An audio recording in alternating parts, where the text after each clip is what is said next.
Every day I get on this app and I see another person from the tech industry say that they are leaving their job in pursuit of a more humble life in the food industry. Here is why their food businesses fail. In my career, I worked as a food scientist in the plant-based meat sector, which was one of the most like tech and food combined sectors of all time. And before these, I worked at and did internships at other bigger legacy companies. Think of things you'd find in Kroger versus things you'd find in Erewhon.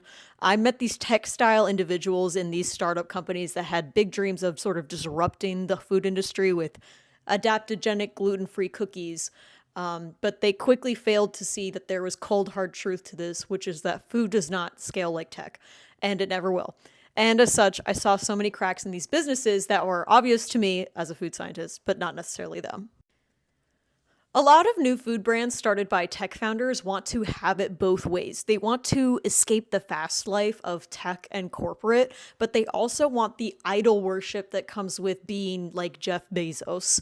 It's not lost on me that branding and storytelling in the food business has something to do with going back to your roots or doing something slightly more humble. You can see it here in brands like RX Bar, where they talk about using wholesome ingredients in their home kitchen.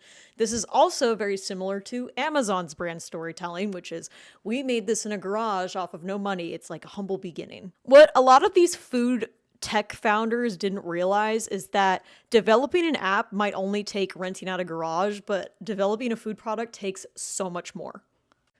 RX Bar's brand storytelling didn't mention that they had to grow their capex to a massive proportional size to even begin remotely scaling item quotas for their customers, nor do they talk about the money that is spent on labor as well as messed up production runs, losing money off of product that didn't work, and having to just hire way more people and way more manpower because the food industry, it's not as automated as you think it is. This is also why you see a lot of people getting into the supplements industry because the headway is way cheaper because there is no pre-market approval. So in reality, you just have to spend a bunch of money on labor and not really be smart about your regulatory information until afterwards or if you get in trouble.